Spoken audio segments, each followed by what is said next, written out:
MSNBC. The New World Order. Those are the roots of trouble.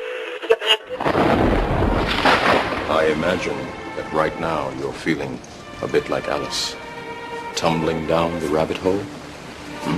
Let me tell you why you're here. You're here because you know something. What you know you can't explain, but you feel it. You felt it your entire life. That there's something wrong with the world. You don't know what it is, but it's there, like a splinter in your mind, driving you mad. It is this feeling that has brought you to me. This is your last chance. After this, there is no turning back. You take the blue pill, the story ends. You wake up in your bed and believe whatever you want to believe. You take the red pill, you stay in Wonderland, and I show you how deep the rabbit hole goes. All I'm offering is the truth, nothing more. For we are opposed around the world by a monolithic and ruthless conspiracy that relies primarily on covert means for expanding its sphere of influence, on infiltration instead of invasion, on subversion instead of election, on intimidation instead of free choice, on guerrillas by night instead of armies by day. It is a system which has conscripted vast human and material resources into the building of a tightly knit, highly efficient machine that combines military, diplomatic, intelligence, economic, scientific, and political operations. Its preparations are concealed, not published. Its mistakes are buried, not headlined. Its dissenters are silenced, not praised. No expenditure is questioned, no rumor is printed, no secret is revealed. But I am asking your help in the tremendous task of informing and alerting the American people. And now, welcome to another episode of Down the Rabbit Hole. Here's your host from federaljack.com. It's Popeye. Ladies and gentlemen, welcome to tonight's live edition. It is Friday, June 7th, 2013. We are back live tonight. Yes, I took last night off, Thursday. I needed to. I don't know where it came from, but man, last night I had this headache about, I don't know, for like 4 hours at least. I was trying to beat it, and I couldn't get rid of it. And it was about 20 minutes before airtime, and I couldn't get rid of this headache, and I couldn't even open my eyes. Actually, I was still going to go on, but Mrs. Popeye made me put on a rebroad last night and told me that I needed to get some rest. So I actually went and tried to lay down, but unfortunately I couldn't fall asleep for a little while. My head was pounding. I have no idea what it was, and I come to find out two other people that I know, actually, that I did not speak to at all yesterday, had the exact same experience I did. So I have no idea what that's about, but it was interesting nonetheless. I got to tell you, man, it felt like a freight train was going through my skull last night, so I had to take the night off. And I was going to try to get through it anyway, but it would have been a bad show anyway because I wouldn't have been able to concentrate. So I feel a ton better tonight. Probably just stress and not sleeping for like the past 2 months straight. So getting only a few hours of sleep a night and everything else. So it is what it is. Anyway, enough whining and on with the broadcast. So tonight I have a whole bunch of stuff I'm going to be going over. Joining me for a few segments, at least an hour tonight, is my good buddy Joe Joseph. He'll be coming on next segment when we go to break. I'll bring him on with us. But I have a whole bunch of things I want to pick Joe's brain about when we get back. It's going to be quite interesting. One of the things I want to pick his brain about is Illinois. Not just as in like yesterday, but within the past couple of weeks, they seized this guy's bees illegally. And I'll get into the story, but they were Roundup resistant, Monsanto Roundup. They were resistant to it, the bees. And I guess they had to go. Can't have any bees that aren't controlled by the powers that shouldn't be. I mean, anyone wonder whether or not Monsanto really controls our government or governments, state governments? When you see states seizing people's bees, no, we don't live in a police state. They're literally causing beekeepers to go underground. See, that's how you create black markets for things. Scumbags know this. We'll be right back. All right, ladies and gentlemen, we are back. Joining me for at least an hour tonight, perhaps even more if I can coax him into it, is my good friend, brother from another mother, good, all-around good guy, somewhat okay radio show host. I'm just kidding. Oh! He's like a brother to me, so I can do this. My good buddy, Joe Joseph. Joe, hello, my friend. I appreciate you coming on. I know you just did an hour on your own broadcast over there, and I know you are a busy man. You have a full-time job and a whole bunch of children that you raise. Yes. I do appreciate your time there, buddy boy. Hey, thanks, man. I want to pick your brain. I haven't gotten a chance to talk to you about any of this stuff, so that none of this is rehearsed, by the way, ladies and gentlemen.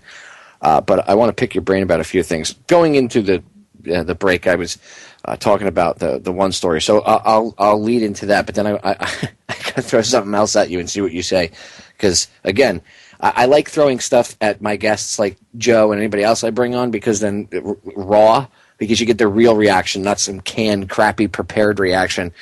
That's how you do real radio. Anyway, Illinois seizing bees, Joe. Seizing bees. Yes, Illinois illegally seizes bees resistant to Monsanto's Roundup. Really? Kills the remaining queens. Why? Oh, well, because I guess they felt like they had to do it. I had this posted up on federaljack.com. The Illinois, I guess, what do you call it? What do you call it? Department of Agriculture? That's it, agriculture. I couldn't remember the word. Oh, good grief. Illinois Agriculture Department, they call it. Not even Department of Agriculture. These people have to be snooty. We're the Agriculture Department. Illegally seized privately owned bees from a renowned naturalist. His name's Terrence Ingram. They didn't provide him with a search warrant or anything, because he had a court hearing on the matter, and right before the court hearing, they came in with no warrant, no nothing, just came in and illegally seized his bees. Well, wait a minute. Since when does the government need a search warrant? Well, come on. I mean, first things first. Let's go. Government doesn't need a search warrant. They don't need a warrant, period. They can listen to you. They can search you. They can confiscate your crap and your bees.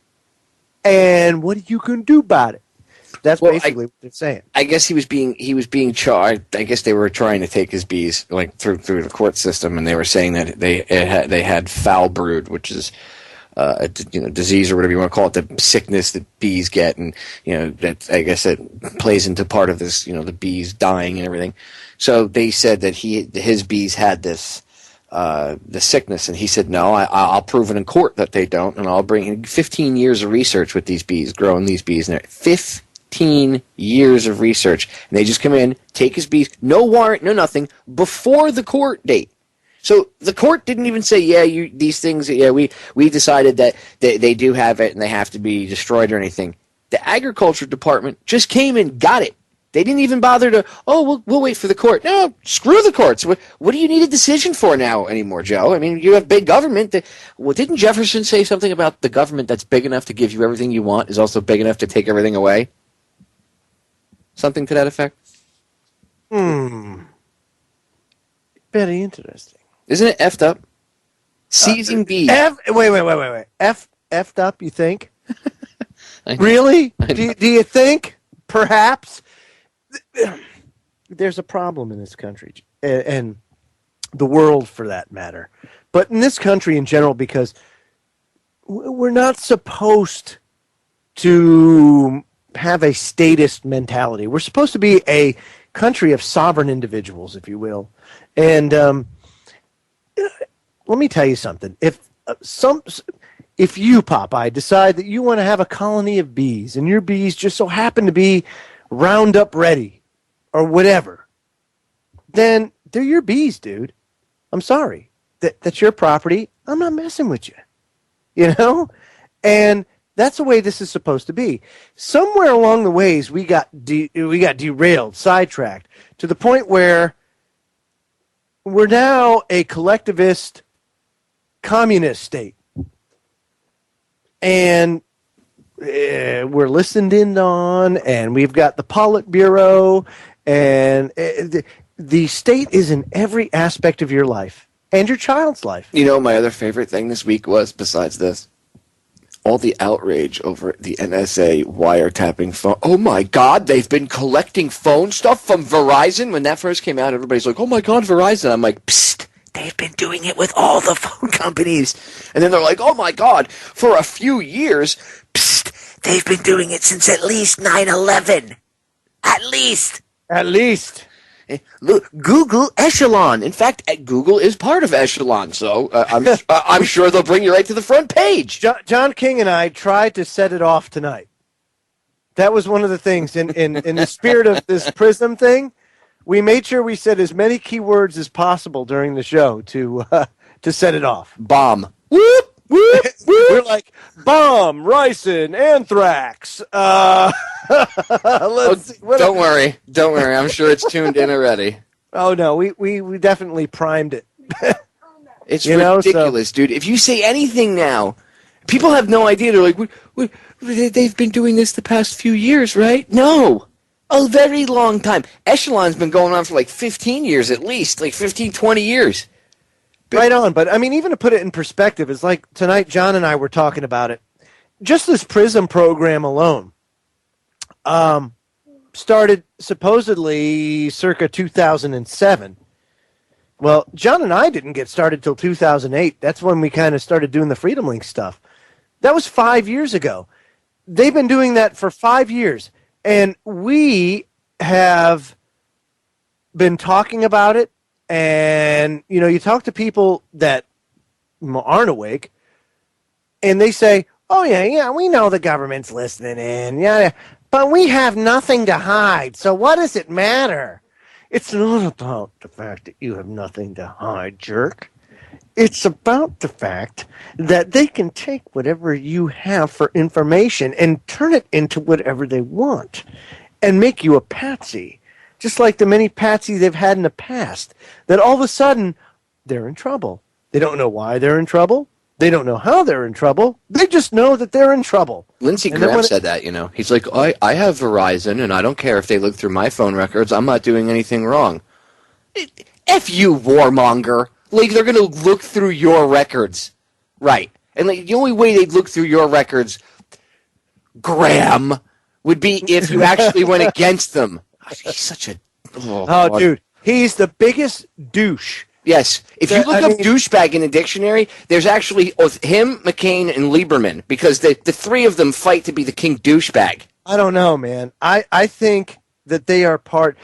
Do you remember the Transformers back when we were kids? Yeah. Okay. Do you remember that they all started out as little Transformers, Autobots, Decepticons, and then what happened? Then... there was those Transformers that were like 5 pieces. Remember the Constructicons? Oh, yeah. Remember how there were 5 pieces that made the Mega Robot? So what we call them, the Warmonger Cons? They're the Warmonger Con douchebags. I don't know. The douchebags make the Warmonger Con. I think that's what it's all about. Douchebags form Warmonger Con. And then they come out, all 3 of them come out on the Sunday morning talk shows. War, Libya, Syria, war, Iran, Middle East, war, Russia. War. Oh, yeah. And at the same time, let's just bring in this Stasi police state to the United States. Huzzah! I love when they're like, I don't mind if you read my emails. Well, you know what? I do. I mind. Exactly. How about that? I mind.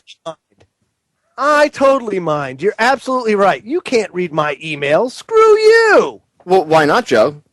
If you have nothing to hide, what do you care if the government reads your email? I have everything to hide. The hell with nothing to hide. I have everything to hide. I don't want to show anything. I don't care if it's mundane and trial. I love when cops say that. You're going to make me get a warrant? Yeah. Well, why? Why are you going to make me get it? Why can't we just keep this personal between you and me? Because if you find something that you could arrest me on, are you going to keep it personal between you and me? Are you going to arrest my ass? Oh, I'm going to arrest your ass. Right, so go get a warrant. Have a nice afternoon. That's right. Absolutely. I have everything to hide. That's what I tell everybody, too. That I've got nothing to hide. What do you mean? I've got everything to hide. You must get looks. I do. I absolutely. I get looks, but it's true. Everybody should have everything to hide. It doesn't matter that you do nothing out of the ordinary or secretive or illegal. It doesn't matter. The fact is, your business is your business. Facebook is like the anti-me. Bleh. I don't want that. I don't want people peering into my life. I don't tell people what the hell I'm doing today with Rover at the dog park. You know, or, my favorite is Foursquare. but I found that this latte is certainly, it's more agreeable to my palate. Foursquare, homie. Foursquare. That one's even worse because it sends to Twitter and to Facebook your exact location. Like, I'm at Tom's Market at 321 Main Street in wherever the hell city I am in whatever the hell state I reside in, right? That's nice. So A, someone's stalking you. They're like, cool, I know where you are. And B, now I learned this at a very young age. I was taught this by my mother because they learned it the hard way. You really don't want people knowing when you're not at home because then it's like, ooh, shopping spree for anybody that wants to go break into your house. Now, you know how I learned that? Was because the day of my grandfather's funeral back in 1972, okay? They didn't have Facebook then. No, and exactly, this is my point. They didn't have Facebook in the 70s, and people looked through the obituaries, they knew who my grandfather was, found out when he was being buried, and robbed his house while they were putting him in the ground. That was in 1972. Do you not think that somebody just maybe might use that Facebook plus Foursquare thing to their advantage to rob your house when you're 40 or 50 miles away at the outlet stores? Just saying. I know I'd rob your house if you were dead doing that. Just telling you. Well, I have nothing to really rob, so I mean, I'm pretty much broke. Exactly. So. That's why but I wouldn't feel bad because I'd be like, wow, there's nothing to steal here. Yeah, you'd break in and be like, well, I should leave some things. Yeah, I guess I didn't do anything wrong. Right? I was charitable today, actually. Shit. Right? I wonder if that's ever happened, if somebody's ever broken in. Wasn't there a weird case like that where somebody broke in, some woman... And gave them stuff? I think she broke into the house and cleaned the house and then left a bill for her services or something like that. Well, I could see that. And then sue them for not paying? Actually, it kind of sounds like what the government does. Yeah, a lot. They come into your lives, really without you wanting them to, and they kind of stick their fingers in your wallet and then take your money out, and then they bill you for services you really didn't ask for or want. But thanks to generations past for getting it to this point. I mean, they have grown a set of cojones on that are quite large. You know, you're gonna alienate people now because yes, whenever I say that, I get emails. Don't blame the baby boomer generation. I'm like, I don't just blame the baby boomers. I blame everybody, but you guys are partially responsible too. So take blame. Hey, I was a dick. I was one of these morons that was like, bomb Iraq, right? I've said on air, I was a putz. I was an idiot, but I woke up. See, the difference is I'm willing to say, hey, I was wrong. Okay, when I backed war, I was a putz. Yeah, we were putz. But that's the way it was. We didn't know what was going on. Now we do, and this is why we do what we do. You know, but the fact remains, there's a lot of people out there that know what's going on but are willfully ignorant and don't do anything about it. Well, now, see, that pisses me off. There's a difference between being ignorant of the facts because you don't know what's going on yet and knowing what's going on and willingly sticking your head in the sand or saying, well, I understand. This is my favorite. I understand that the world is an effed up place, but really, what can I do about it? So it would be better for me to just kind of, you know, and then that's when I go, you mean go along to get along? Where have I heard that before? Oh, that's right. The German people in the 1930s. They went along to get along, too. There's plenty of stuff that you'll see about Hitler's rise to power and the bankers and everything else, but you never see anything really on the people. It was their complacent attitude, just like we have right now. I'm going to cut us off because we got a break sneaking up on us. Ladies and gentlemen, do not go anywhere. We'll be right back with more insanity. Remember the other day, ladies and gentlemen, I was talking about the tornadoes in Oklahoma, and I went off on the Red Cross for about a half hour. And I even said that I had apparently pissed some people off.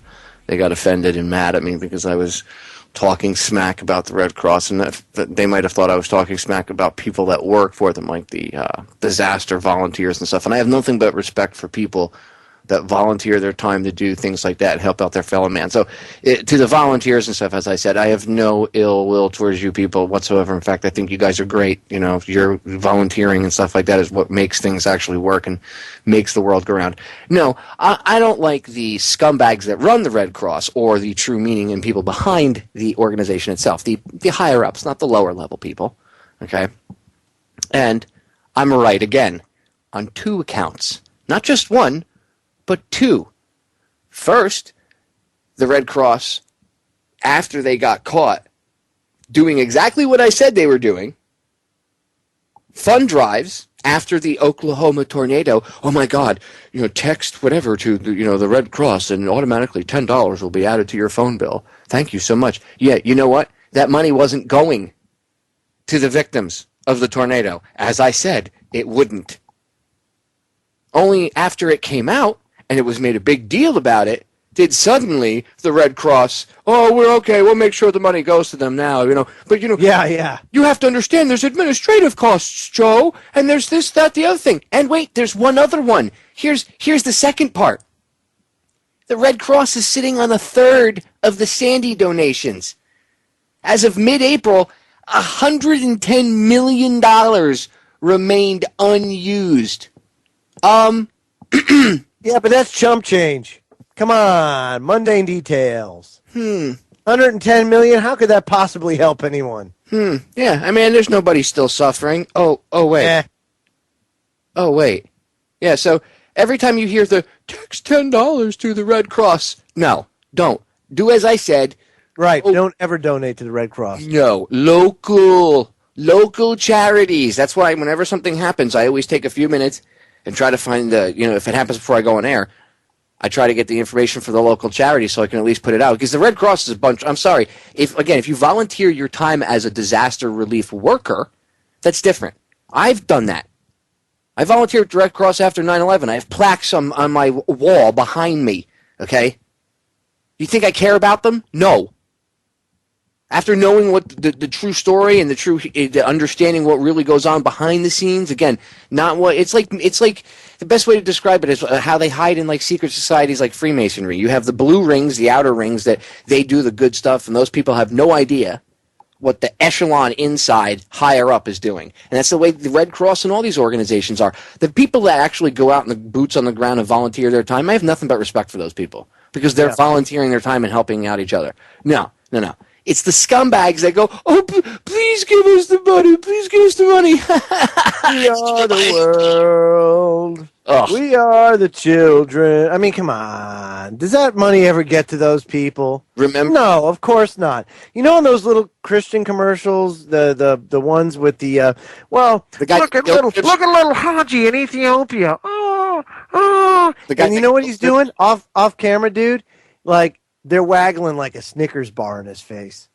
That's what they're doing. Ha ha ha! Just go ahead. The guy that comes on the boat. I don't know if he's on. I'm assuming he's on all over the country. But this one guy they have on, the bald guy with the white beard. Yes, yeah, that guy. He's the one that dangles the Snickers bar. I know you've been too busy. You got sidetracked, and it's like, you know what? F you. How much money did you spend on your film crew, scumbag? You could have used all that money to bring food to these people. I mean, it's unbelievable. But no, that's not where the money goes. The money doesn't go to those people. The money doesn't go to the charity that you think it does. And if it does, it's a very small portion of it. The money goes to make people rich or advance agendas. It's the way it's always been. It's the way it's always going to be, as long as you fall for it.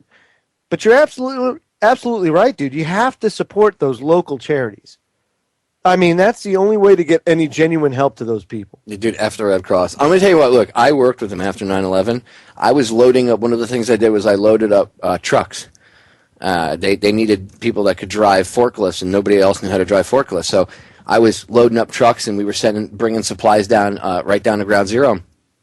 And there was a lot of stuff that was donated that we sent down to the rescue workers, but there was more stuff that didn't get that didn't get sent down there. That they were like, oh, well, we're going to put this in a warehouse with other food, and there was stuff that got donated that they just brand new stuff. They were like, oh, we don't want that. We this doesn't fit our criteria, or we don't want that, so we're just going to throw it out. I'm like, well, why don't you donate it to a homeless shelter or something? Like, just wasteful crap. It's really, when you see it, with your own two eyes, it's much different than what's portrayed. All right, I'm going to cut us off. Break sneaking up. Don't go anywhere. We will be right back. You better be careful, ladies and gentlemen. If you're tuned into this broadcast, I'm sure the NSA is monitoring your... Oh, wait a minute. They're monitoring everybody, so it really doesn't matter. You know what's funny? I was listening to talk radio today while I was driving around, and I'm listening to these talk show hosts, and I'm like, I don't know what people are so upset about. I mean, it's only like 110 million Americans that are being, that they estimate have been monitored. And I'm like, yeah, only 110, right? Oh, only 110 million. But I'm sure it's probably all 350, but the point is 110 is a little less than a third. Dude, if it's 110 people, that's too many. Dude, a third of the country. Yeah. Oh, no, that's but a pittance. Don't tell me that. Get it. Dude, if it's 110 people, I'm pissed. The hell with 110 million or 110,000.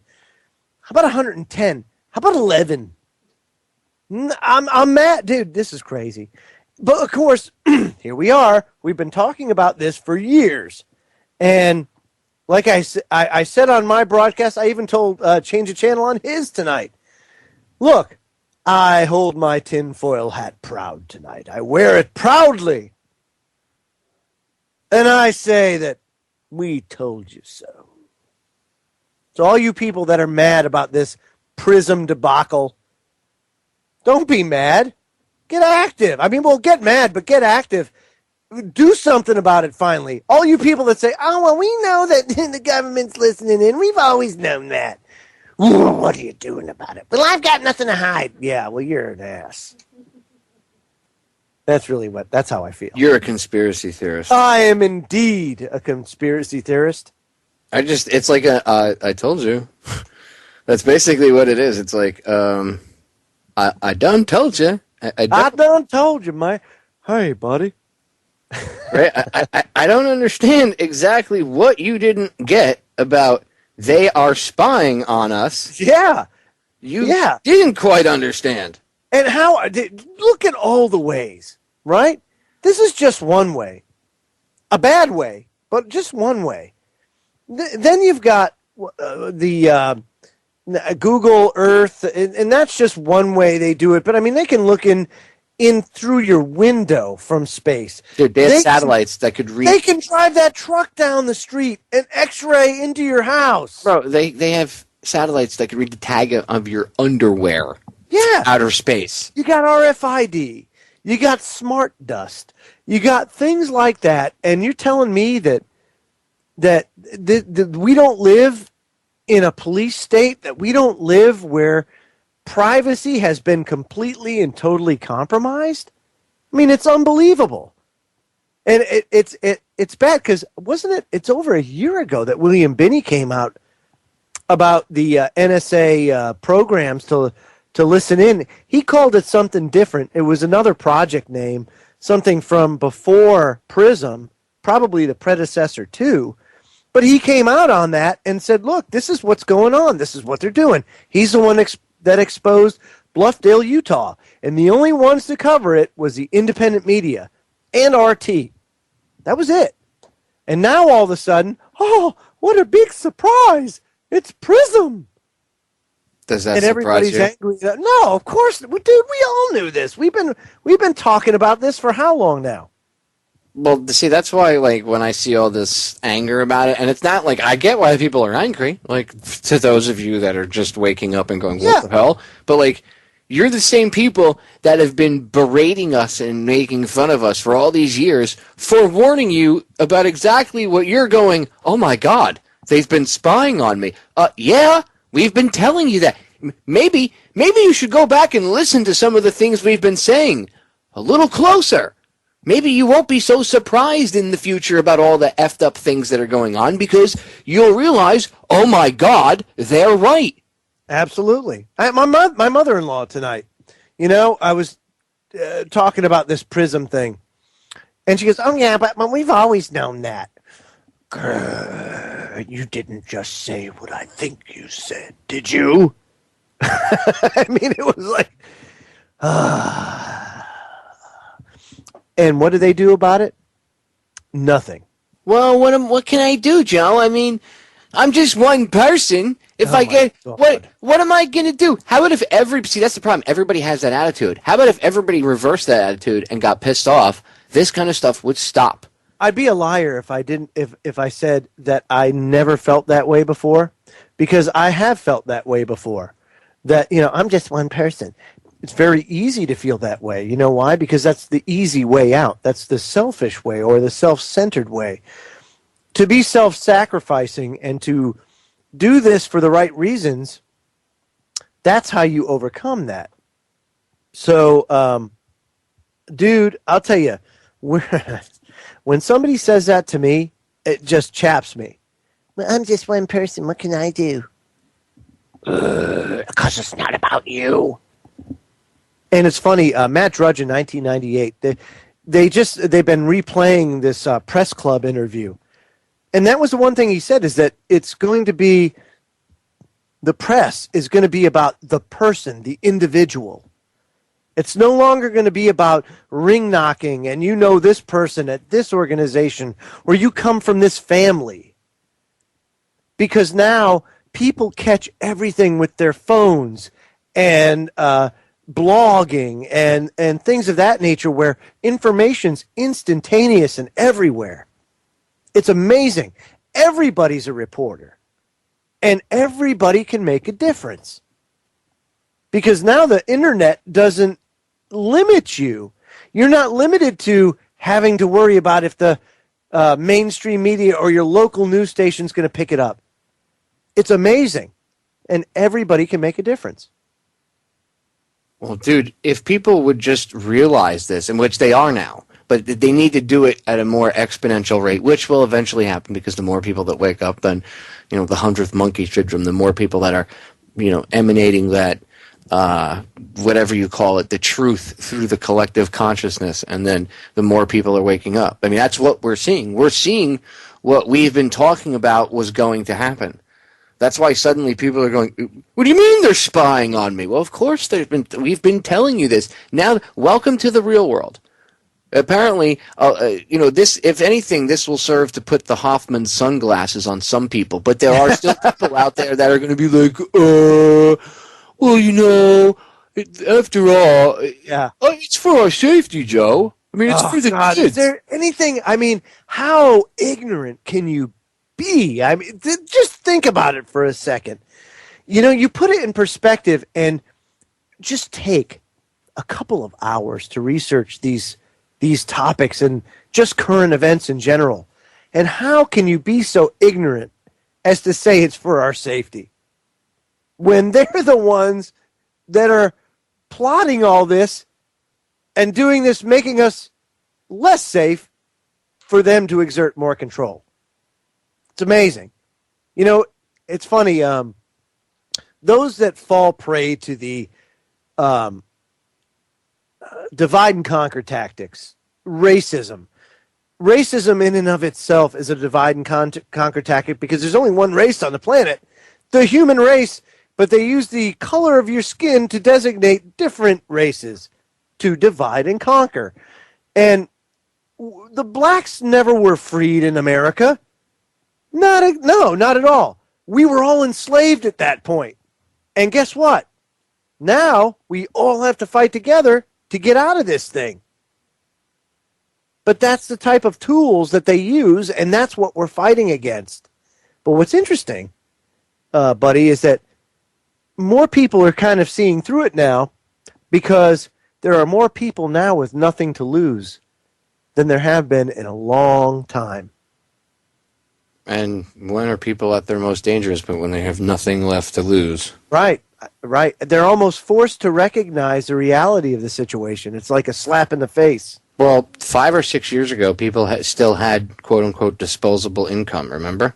Because the banks were giving out loans. Maybe even a little further back now, because it is 2013, and the TARP bailout was 2008, so, it's been that long. Wow. All right, so we'll say, like... I remember way back Right? I actually have to go back further than that. So we'll say like 9 or 10 years ago. Okay. Everybody, around 2003, everybody and their mother was getting loans. They were throwing money around. Everybody had quote-unquote disposable income, right? So nobody really noticed because they could still go to the store and buy an iPod. They could still go get an Xbox. They could buy themselves a subscription to Xbox Live. I was like hibernating. I was so asleep. I mean, seriously, because the dollar went farther. Everything went farther. Just think about it. Now we're at 1995 income levels. And do things cost as much as they did in 1995? Hell no. My father and I just had this conversation earlier today. He told me, he's like, you know how much I put down on my first house? Your mother and I saved up to buy our first house. First of all, their first house cost them like $30-something thousand.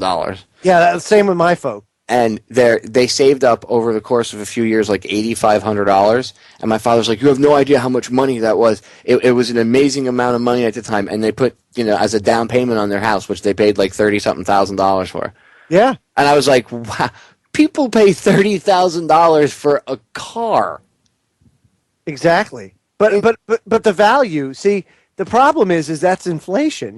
Inflation's out of control. If you have 2% inflation annually, year over year, eventually, and this is where we're at now, your currency is going to be worthless because you're continually inflating it 2% annually. You can hit that 100%. But sorry, guys. That's the way it is. It's crazy. We're at the end of the dollar life cycle unless they devalue the currency, which could very well come here soon. I mean, Bernanke is leaving in August. Maybe he's jumping ship. They're like rats bail when the ship is sinking. I wonder who they're going to replace him with. I heard Larry Summers. So it's like the same guy, basically. Absolutely. Because Larry Summers is just as big of a scumbag as Bernanke. Bigger. I'd say he's like Darth Vader's scumbag in the financial world. He is like creme de la creme of scum. My father's listening, and he just messaged me as we're chatting. He said, my grandparents paid $3,000 for their house in total. Yeah. In 1943. That's right. Same amount of house, just takes a lot more money to get there. Dude, think about that. I want people to think about that for a second. Thank you, Dad, for that tidbit. $3,000 for a house. For a house. And I'm not saying people made the money that they made now. I mean, you'd like to think it's relative, but it's really not with inflation and everything. But, I mean, think about that. You could buy a loaf of bread for, what was it, 15 cents or 10 cents? Yeah, maybe. My father told me, or maybe probably 2 cents back then, my father, when he was a kid, used to be able to go watch movies for like a nickel. Yeah, right. And if you had like an extra 2 or 3 cents, you could get soda and popcorn. Yeah. Right. Try getting soda and popcorn for 2 or 3 cents at a movie theater nowadays. You'll get punched in the face if you try it. They'll put you in prison for theft. There's no way, dude. You got to mortgage your house to take your kids to a movie nowadays. Oh, it's horrible. I just don't go to the movies. I have Netflix, dude. I just wait for it to come on DVD, and I really don't watch much of that crap anyway. So. Oh, yes, you do. Unfortunately, nothing good has come out in, I don't know, forever. You so want to be on the next episode of Dancing with the Stars, and you know it. Ugh. And I could see it too. Ugh. No, I can't. We need to do what Roddy Piper did, and They Live, and stop the signal, so everybody could see what they really are. I'm telling you, like that record scratch. Huh? Well, that's what's happening now, kind of. Yeah, and where's the media? By the way, where's the media? The AP and Fox News are openly getting like spied on, and the media acts upset like briefly, but then they're like, "Oh, it's not really a big deal." Where was MSNBC on that one? You know what their answer? I love MSNBC. They're so transparent. It's not even funny. Anything. Martin Bashir said IRS is the God. I tell you, dude, this is the new racism. Dude. And they said no, the IRS is the new N-word. That's what he said. It's the new N-word. N-word.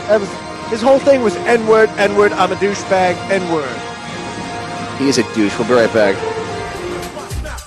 I challenge Martin Bashir any day of the week to a debate. I will own him in like 30 seconds or less. I guarantee you they'd cut my mic in under the first minute. Do you realize that you are talking smack? Dude, I would have Snap going behind you, dude. Yep. Dude, I'm going to tell you right now. Whoa, stop. You got Snap. I got the power. Okay, come on now. Yep, the 80s could own Martin Bouchier. Bile. Oh, Bile. Well, you know what? Your bile could own Martin Bouchier. Okay? Seriously. That guy is a scumbag to the nth. By the way, he also played he took a piece of history, a speech, out of context. Oh, totally.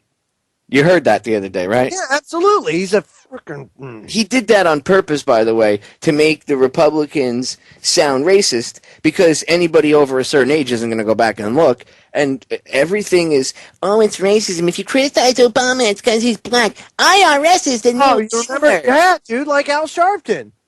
Al Sharpton said, well, they went after Eric Holder on that Fast and Furious, but that was frivolous. Frivolous? Yeah, why don't you ask Brian Terry's parents if it's frivolous, really? Al? Exactly. You know what was frivolous? Your lawsuit with Tawana Brawley, yeah. Al. That was frivolous. I knew you were going there. F him. I have no... Dude, let me tell you something. I have a list of people, okay, that I would line up and use a cricket bat on. Okay? And they would get a paddling.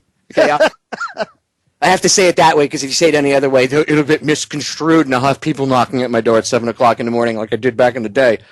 So, yes, they would get taken to the woodshed, we'll say, with a cricket bat. Excellent. Dude, Martin Bouchier is not a journalist. That guy's a scumbag. I think Echelon should go off just for that. His name should probably set it off. Absolutely. He's a terrorist. I mean, seriously. I went on his show debate. I wouldn't use any ad hominems. I would be of the utmost... No, you're stating... Dude, if you say Martin Bouchier, you are a terrorist. You are stating a fact. There's nothing ad hominem about that. No, I'm saying if I got a chance to go on, I wouldn't call him a douchebag on air. I mean, I would be nice about it. But well, leave that to me then. I'll do that. I would be nice, because I wouldn't need that. Dude, with both eyes closed and my arms tied behind my back, I could own that guy in an argument. I could have my eyes closed, not even looking at him. Why would you even waste your time? Why wouldn't you just go straight to punching him in the face? Well, because you know what, dude? Honestly, that's the kind of response that they would expect from people like us, right? So but, I don't give. It's warranted.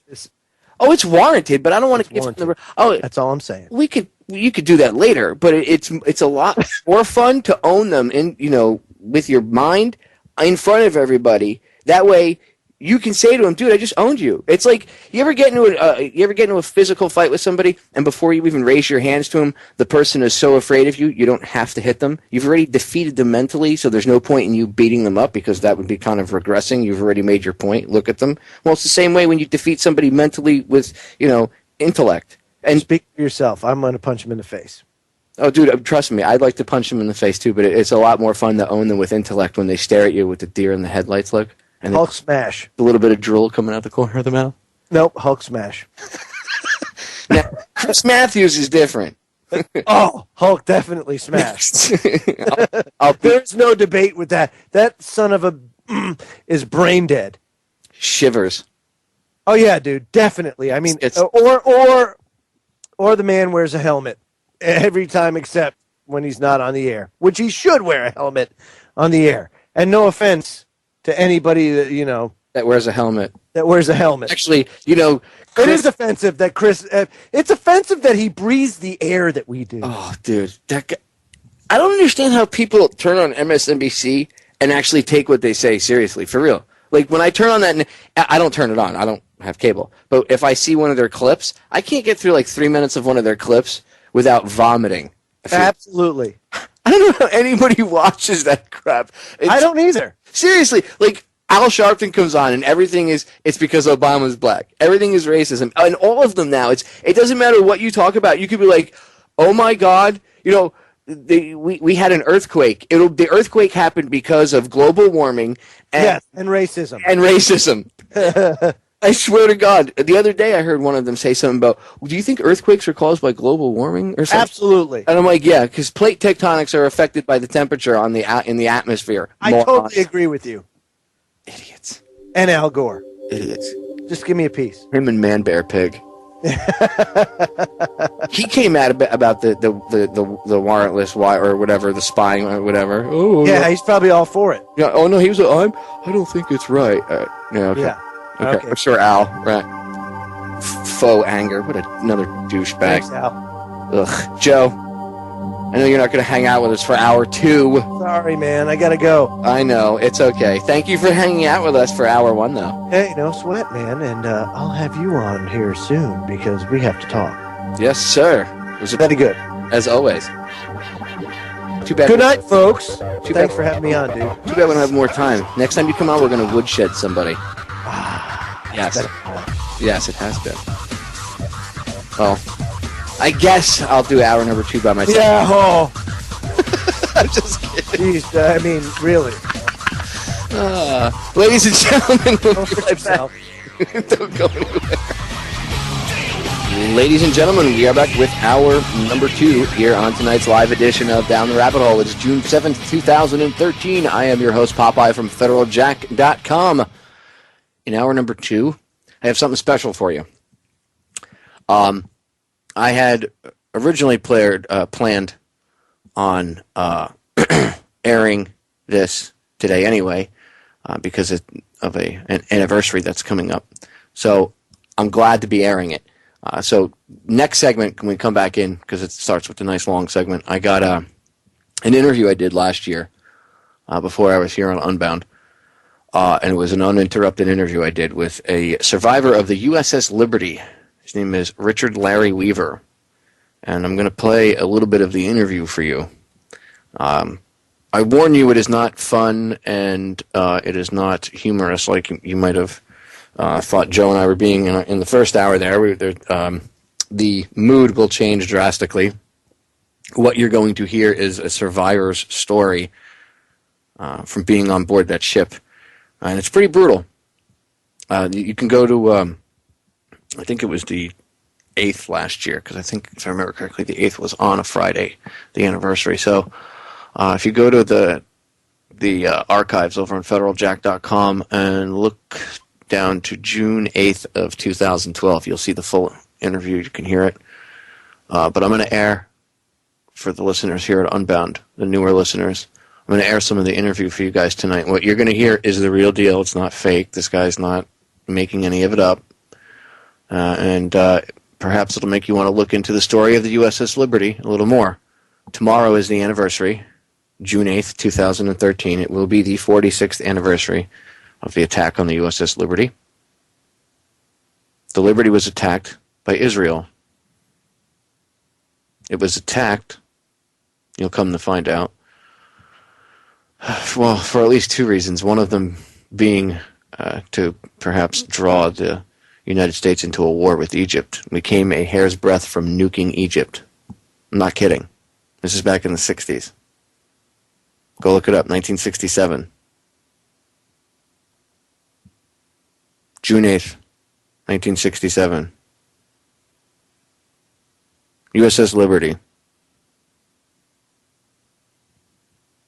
The cover-up of the attack was, as a few admirals in the Navy put it, a complete and total whitewash.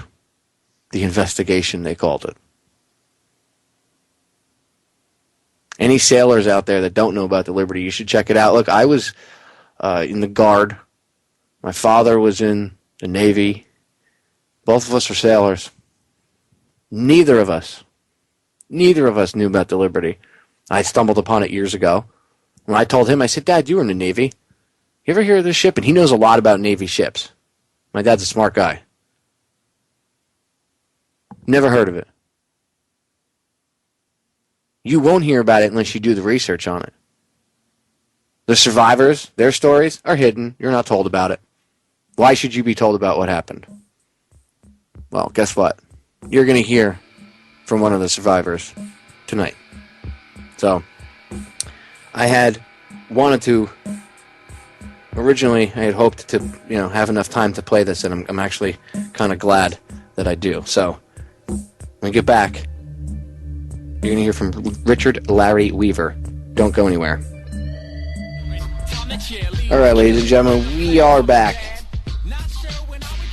June 8th, 1967, U.S.S. Liberty was attacked by our, quote, ally, Israel. And by the way, they've lied and covered it up. And that ship was meant to go to the bottom. It wasn't supposed to survive the attack. It did, on a wing and a prayer. Fighters were sent out to help the ship while it was under attack. They were called back. I couldn't make this up. McGonigal, the captain, finally came out a couple of years ago before he died, and he had said that it was disgusting, it was a deliberate attack. You need to look into this, ladies and gentlemen. If you don't know what the USS Liberty is, you need to look into it. In fact, I guarantee you my interview with Larry will make you want to look into it. Now, this is some pretty rough stuff, so pick your poison, you get a glass of wine, whatever. Sit down and just try to relax and take this in. When I aired this live, when I interviewed him last year, and even in the archives, people have messaged me, and Joe can attest to this, Special Forces guys, like retired Special Forces operators, were in tears listening to this. So this is some pretty rough stuff. Here we go. Richard Larry Weaver, survivor of the USS Liberty attack, June 8th, 1967. Bring to the show and welcome Mr. Richard Larry Weaver, survivor of the USS Liberty. Richard, welcome to the show, my brother. Thank you. Thank you very much. So let's start with the attack.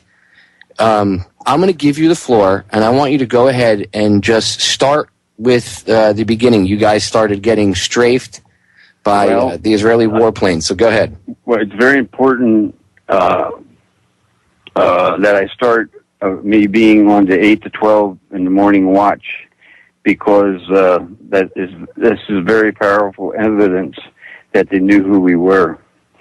I was on the 8 to 12 morning watch on the Liberty, and I was up on the bow, and it was the last, excuse me, I'm trying to get over something here.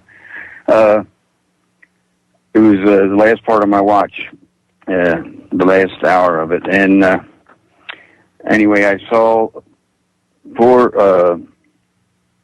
either 3 or 4 high-speed jets circling the Liberty in a big circle at a high rate of speed, and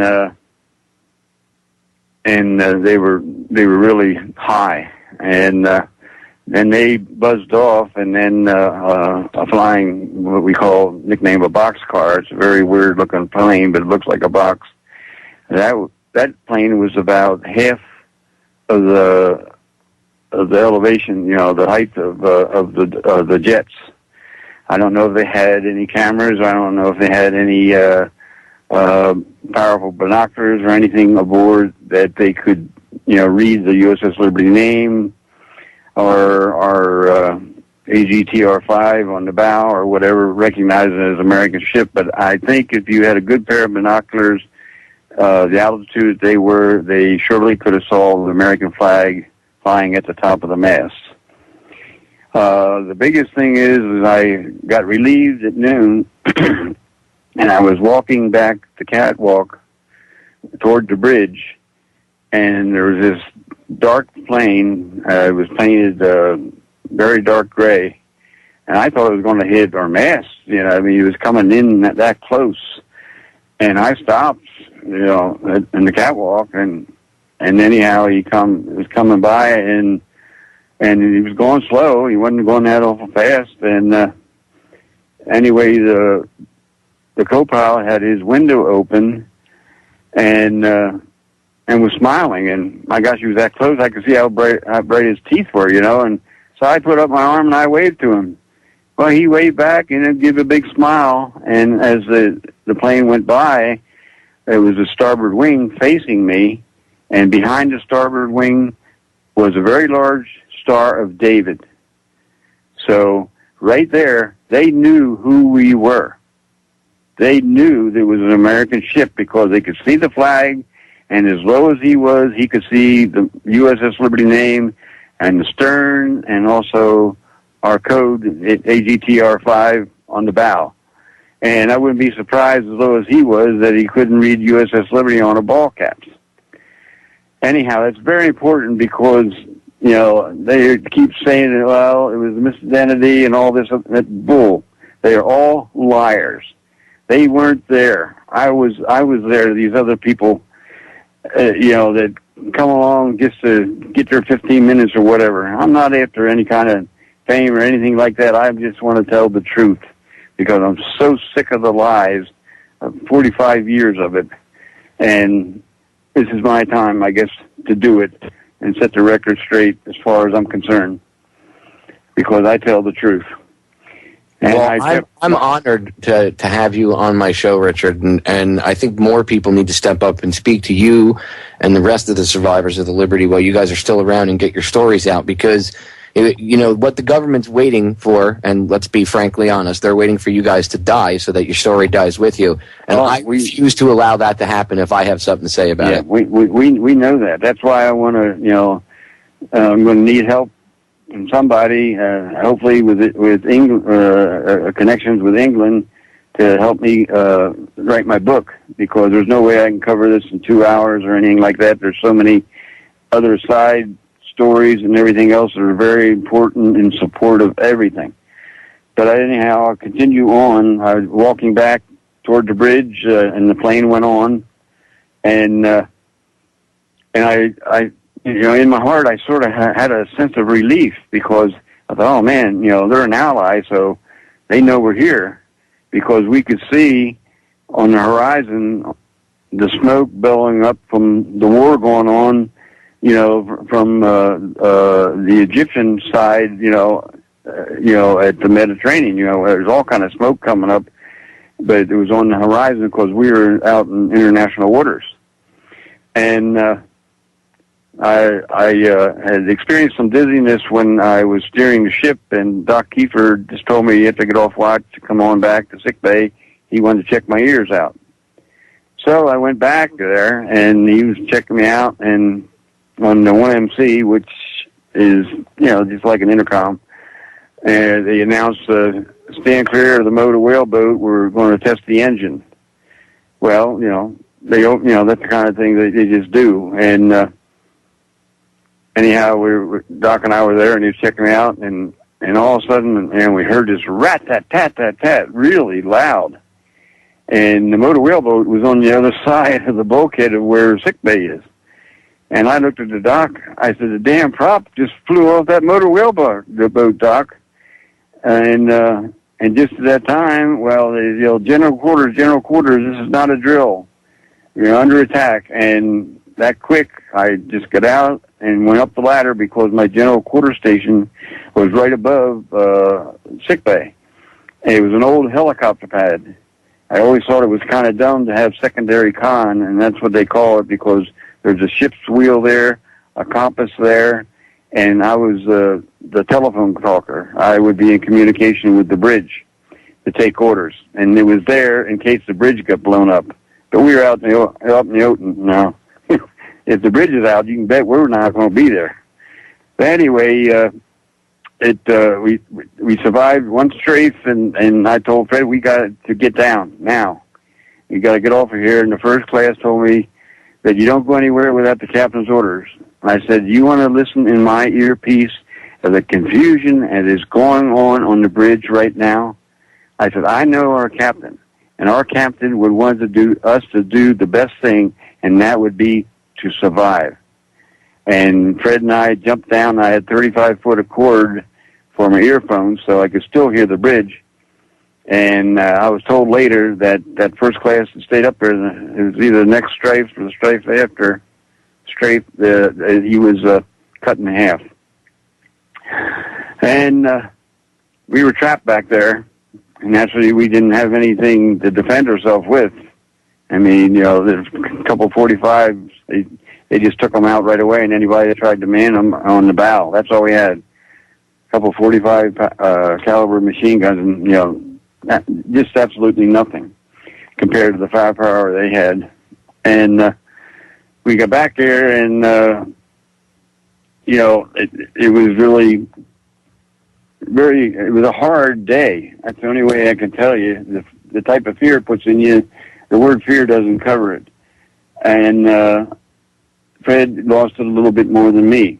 I was stronger than him or anything like that. But he was going toward the rail, and I thought he was going to jump ship. I really did. So I grabbed him by the collar, and I threw him in the corner. And I was pretty strong at the time because I was working out a lot and in real good shape because I was a short timer as far as my active duty, and I was all set up that I was supposed to report to Cypress Gardens, and they were going to give me a shot of being a professional water skier. And so, back then I was pretty strong.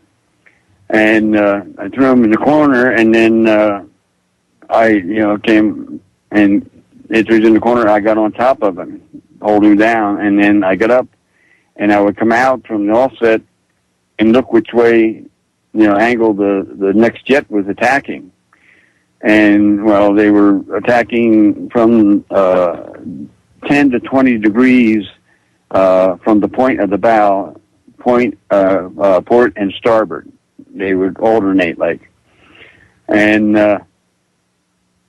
anyway, I would look, and then I would, get a hold of Fred and, pull him or slide him over in the other corner and then get on top of him.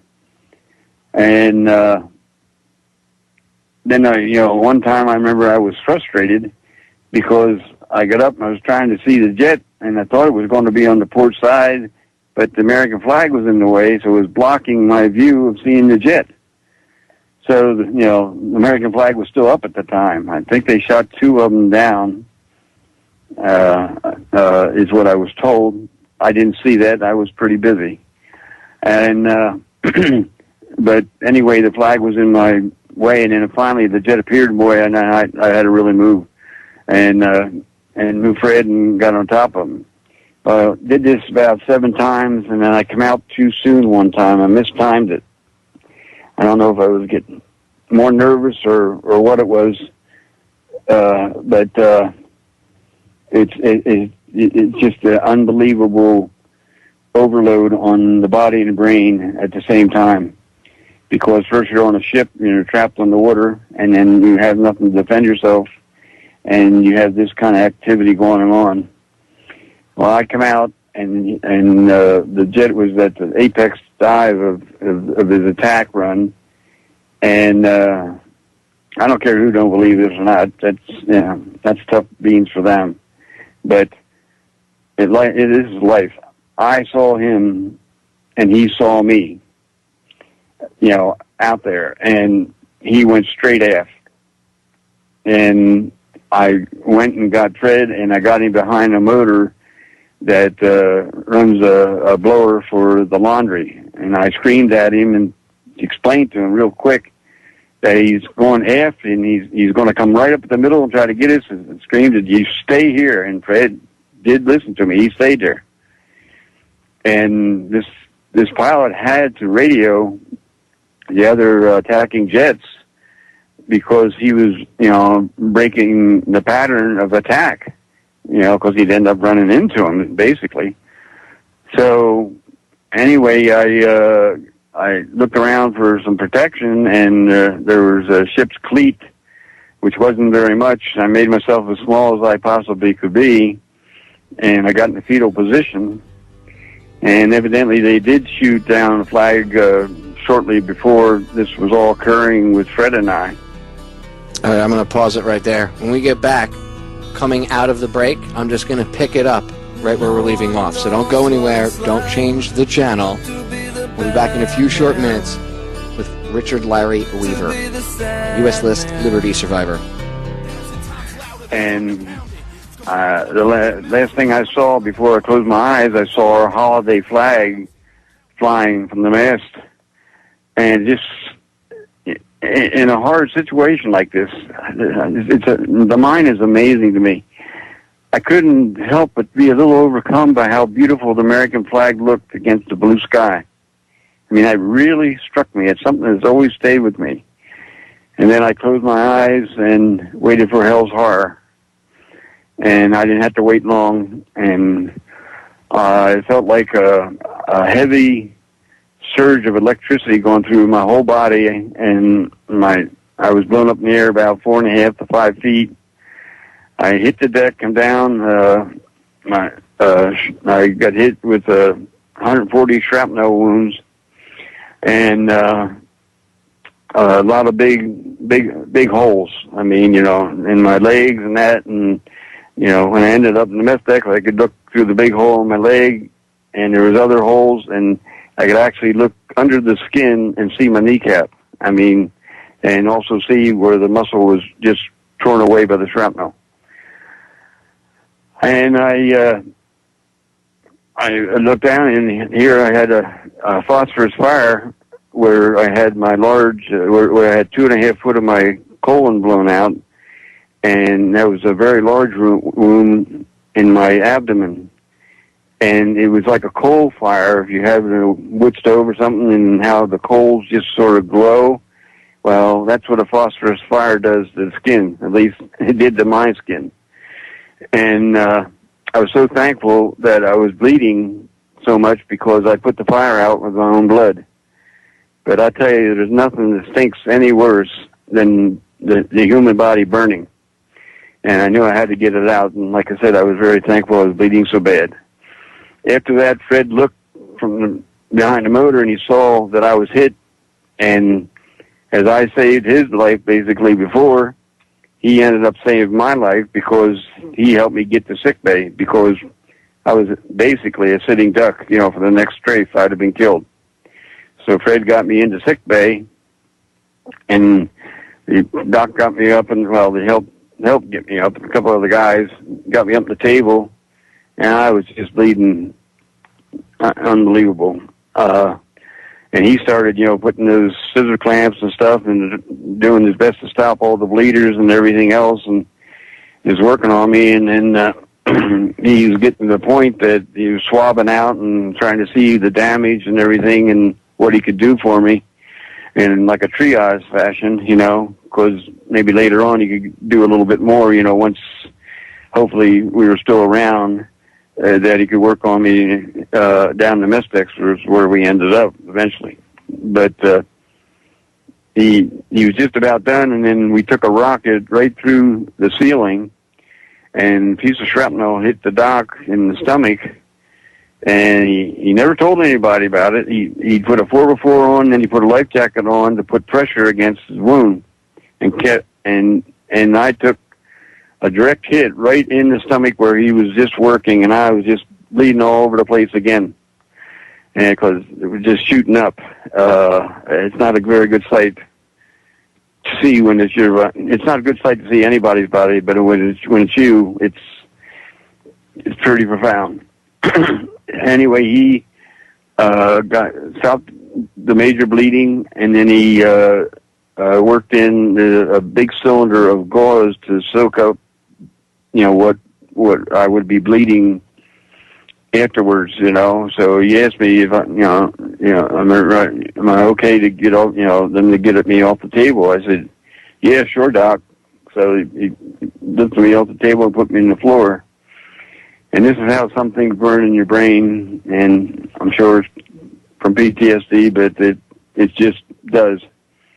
They had these big brown rolls of towels, paper towels type of thing, and the two guys were going to clean the table off to, help the next wounded shipmate. And when they did, they just took one hard sweep, and the blood just flew up on the bulkhead on the wall. And I was laying there, and I was looking at this, and I thought, my God, that's part of me. Now, it doesn't sound like much unless it's you. No, that's got to be one of the most surreal things that you could have experienced up to that point in your life. And yeah, I mean, so much later, I didn't. All right, I'm going to pause it right there, ladies and gentlemen, because we literally have about 10 seconds as we go into the break. So don't go anywhere. We'll be back in a few short seconds. We get back more with Richard Larry Weaver. Don't go anywhere.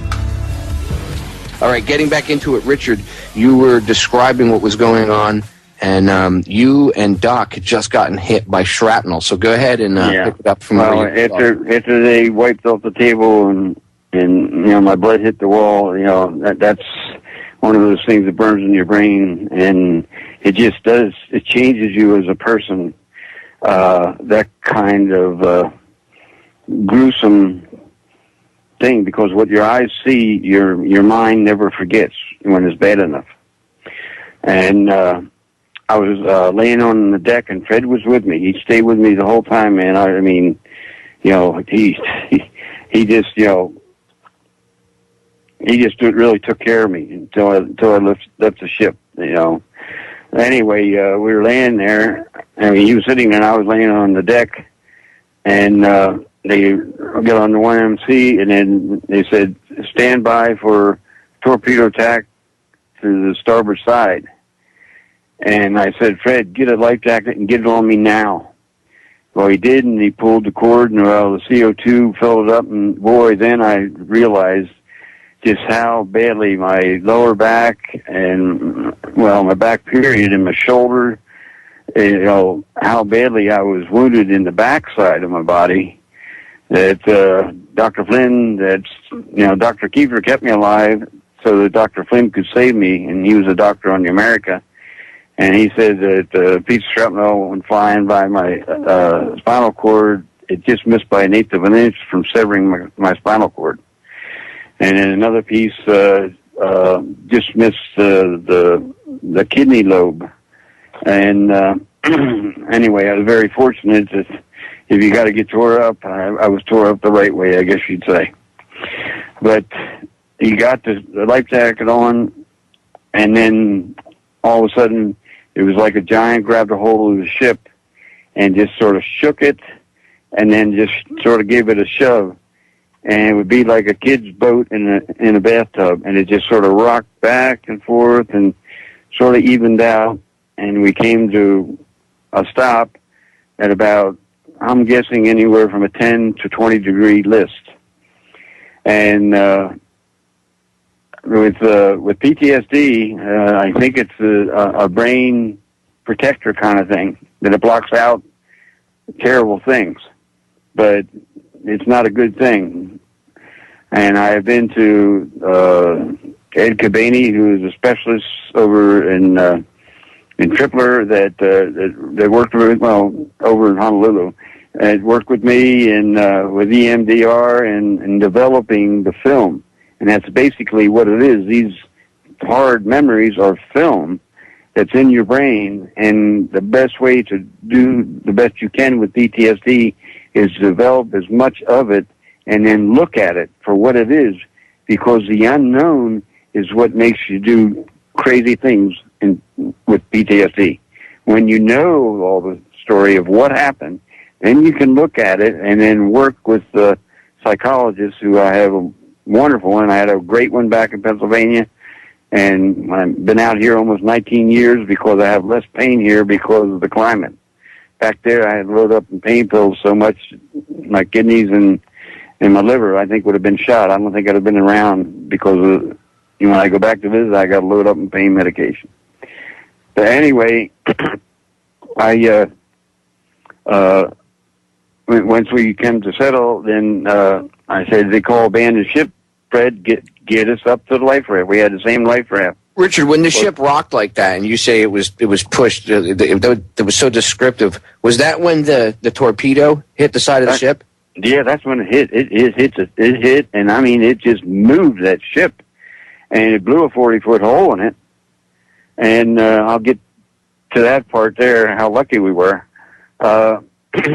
Anyway, I told Fred to make sure that that we get our life raft, get me out of here. Well, this part of the film is the only part I could never get developed, because I went through several sessions, my wife was with me, and it was so powerful, this EMDR, that there was 2 times at least, it might have been 3, but I know of 2, that I would tell the story up to a certain point, and he said, okay, watch my fingers and close your eyes, and I'd pass out. My wife and the doctor had to catch me before I hit the floor. That's how powerful that is. And when I would come to, I would remember more. Amazing. I mean, I thought, I'm getting chills now just telling you this. But, oh, yeah, this happened, and I was making progress, and it was really worth passing out to find out more of what really happened with me. So anyway, they ended up calling abandoned ship, and this part of the film, like I said, is complete blank. I ended up that I got through 2 watertight doors, and I must have hopped because my right hand was no good to grip anything, and my right leg was useless. And I hopped, I think it's 18 or 20 inches, something like that, a rise on these watertight doors that you got to hop over or step over. Well, I must have hopped over 2 of those. I got outside. I was by myself. Fred wasn't around. I don't remember where he went, what happened. That is all blank. So I knew where my life raft was, and it was on the starboard side, and I started pulling myself forward. But when I hopped, I guess that gauze must have come out or whatever. I had to put my right elbow in that large hole in my abdomen so my intestines wouldn't fall out on the deck. So I'm pulling myself with my left arm, and like I said, I was good and strong, and I was glad of it, but my shoe was sliding on human blood. That when you wash down a ship, it has sort of like a little rain spout, but it's not. It's just made lower, and that it directs it to drain out the drains to the side of the ship. Well, that's where I was. My foot was, because I could guide it in that little channel, but the lubricant was human blood draining. That's how badly it's just unreal. I don't know how to describe the view, but I was pulling and pulling, and then this is where different times, like a dream, it slows down, and you're going as fast and as hard as you possibly can. And the torpedo gunboat was trying to get me, and I was trying to get up, to my life raft to get out of his line of fire.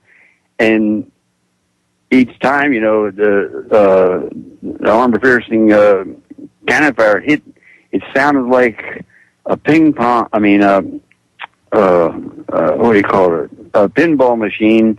Those big ball bearings. It sounded like they were hitting the bulkhead like that, only with the firepower of a gun. That's how loud it was. And I heard it coming closer and closer to me, and I was pulling as hard as I could, and I couldn't, move my elbow because I would have lost my innards. But I kept pulling and pulling, and then it was really getting close, and then I looked out because I got to the point there was a large support for the bridge, and I went behind that, and I think that must have helped me out, and they must have went by or whatever. But I got over to my life raft. I looked up and it was on fire. Well, you go through general quarters and different types of general quarter drills. Being under attack, or for whatever reason, if a boiler would blow and it would start sinking, well, then you have abandoned ship drills.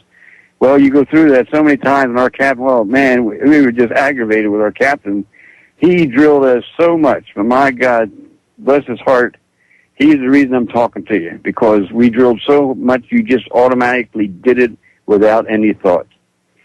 And I got there, and I ran out of tape because I was supposed to be getting in my life raft.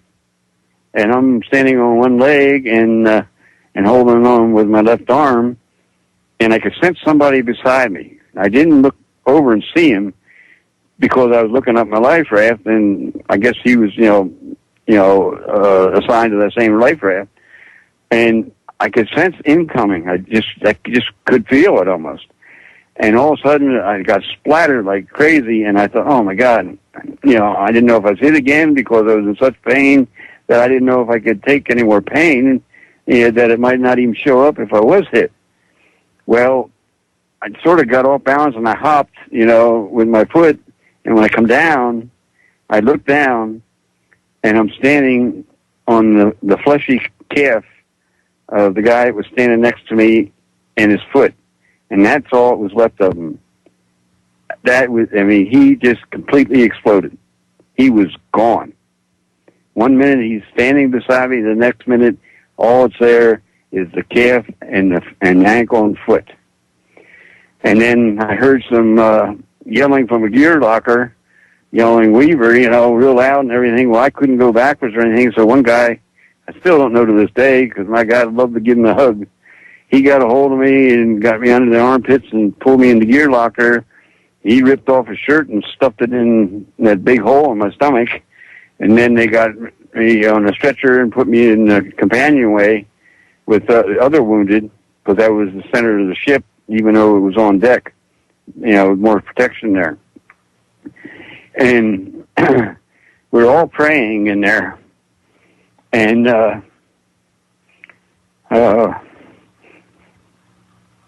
no, just give me a second here. Take your time, Richard. It's okay.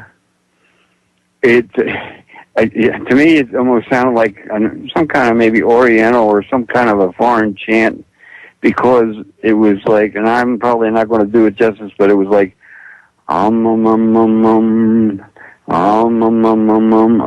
and over. But we were all praying in English, There wasn't any kind of a chant. It's just that our different voices resonated that sound in that companionway, and I will never, ever forget that sound. And anyway, then the way you understand, the SOS got it out, and then they come over and they stopped firing, but first they went back and they went and got boarding parties on these torpedo gunboats, and they were going to board us and kill everybody aboard. But in the meantime, one of my shipmates risked his life, and one of the antennas that wasn't hot, that they were having trouble with, he jerry-rigged it and got the SOS out, and then once that happened, well, that foiled it, sort of. They went to apologize, and the captain just told them to go to hell. And what is amazing, and I got to share this with you because this is the way it is, the planes were unmarked. There was no markings at all on the planes. They were camouflaged, and Johnson called back planes from the U.S.S. Saratoga. The captain of Saratoga came to one of our reunions, and he knew I was one of the worst ones wounded that lived. And he was sobbing at the table, just him and I talking, and apologizing so much that he had all this firepower. And he said, I couldn't do anything for you. And Johnson. I told him it's okay. I said, Johnson gave his direct order to McNamara to call the planes back and let us sit there 2 hours under attack. That's as long as the Pearl Harbor attack, if anybody wants to think about it. It's a long time when you don't have a gun. And anyway, they called the jets back, and what had happened is they had French built torpedoes, and they weren't very accurate. They came very close to hitting us, but they weren't very accurate. And this is something I said earlier, but my shipmates don't know, because I hired a special investigator because my DD-214. All right, I'm going to pause it right there, ladies and gentlemen. We're coming up to the break. You can go to my archives on federaljack.com and listen to the whole interview from June 8th, 2012. We'll be right back. We are back, ladies and gentlemen. Final segment of tonight's live edition. We'll be back Monday. Got a few things planned for you for next week, but I'm going to leave you in suspense until Monday to make you tune in. If you want to hear the rest of that interview with Richard Larry Weaver, and we were only about 38 minutes into it, and it's 2 hours long, go over to federaljack.com. Upper right-hand corner, you can see a little widget that says Down the Rabbit Hole with Popeye. There's 2 buttons. One's red, the other one is Matrix Code Green on the right. Click that, that'll bring you to the archive page. The red one brings you to the Listen Live page, by the way. But click on the one with the matrix code that says DTRH Radio Archives. Click on that, and it'll bring you to the archive page. And there's a link there on the archive page for you to listen to all the shows. If you want to download them in MP3 format to like your phone or a tablet, computer, whatever, you can download them all there for free. There's a button that takes you to a separate page, but I have a list of everything there that'll either open them on YouTube or in as special posts on Federal Jack itself, where there's a player, a link to the YouTube video, a link to the downloadable archive page, everything. It's all there. And all that stuff is also accessible, at least the stuff that's posted on Federal Jack, because I have my own MP3 player on the site. As well. There's 3 spots you can listen to the show. Actually 4, if you think about it. You can go to unboundradio.com and you can listen there. You can pull the archives from there. You can pull the archives from my site, Federal Jack, eventually in the little download section I have. But that's not the most up to date. If you want up to date, the most up to date, everything up to date is at Unbound. All of my older stuff and most of my newer shows are available in my download section on Federal Jack, but it takes me, a week or 2 to update that with the downloadable file. Usually about a week or a little less, whereas anything I've done on Unbound is there within 5 minutes after the show. So I encourage you for any of the newer stuff to go to Unbound because it's right there. If you don't have a subscription, you can get one and get the super high quality stuff. It's really cheap. Anyway, but the other stuff is on. It comes out later in the week. But it's also available on YouTube. It's also available on federaljack.com itself. So I try to put up multiple spots, so makes it easier for the people to listen to the broadcast because it's about the message. It's about getting the information out to you. Things like that interview I did with Larry Weaver. Again. The full thing is available over on the archives. You can listen to it either on YouTube, on Federal Jack, or you can download it. It's from June 8th of 2012. The title is something like U.S.S. Liberty Survivor. Here, I'll tell you right now. It's June 8th, 2012, U.S.S. Liberty Survivor Richard Larry Weaver. So it's very easy to identify. Listen to the whole interview, even from the beginning over again. What I played tonight, if you have to. It really, just take the 2 hours. If you don't know about the Liberty, take the time to get to know about the Liberty. And in the last few minutes here, yes, I'll mention Bilderberg 2013 really quick. I didn't make a big deal out of it this year because honestly, I know everybody's going to say how come, but honestly, we've covered it every year. I've gone, Bilderberg. The one thing that always seems to be forgotten is the Liberty. So I would have rather focused on the Liberty here in the second hour. Yeah, I could have asked Joe about it when we were hanging out in the first hour there, but honestly, it is what it is. It's the Bilderberg meeting. They have it every year. I'm glad that it's being covered, but to me, there's so many people covering it. I didn't want to be repetitive and go on the air and do the obligatory 20 to 30 minute segment on Bilderberg. If I'm going to cover them, I'd rather do it more in depth. I just haven't had time this week. And you know what? Honestly, everybody else out there is doing a great job of covering it. Bilderberg 13, Scumbags meeting in London this year. They're getting bullhorn. There's massive protests. It's awesome. There's multiple websites that have links. I'm sure the IntelliHub for Shepard's got a bazillion links up there to watch it live or use streaming or anything. Just go over and check it out over there. It is what it is. It's the same Scumbags meeting. Their little Bilderberg, douchebag meeting, and then this year they're having it in London, and of course, good spot to have it. Right before they had Bilderberg, they had Charlie Shillbag Veach come out and say conspiracy theorists are going to cause a terror attack. It's just ridiculous. Just utterly ridiculous. So yeah, Bilderberg 2013. There's a bazillion other people covering it. Check it out. Go look at the IntelliHub. I'm sure Shep's got some stuff up there. Same stuff. I felt it was more important to focus on the Liberty today, being that it's the anniversary tomorrow. But if you don't know about Bilderberg, do educate yourself. Again, these are the scumbags that people say don't exist. Now the mainstream media is admitting to it. So, whatever. All right, ladies and gentlemen, we're out of time. I'll catch you all again live Monday. Till then, have a safe weekend. And remember, I love you all. Later.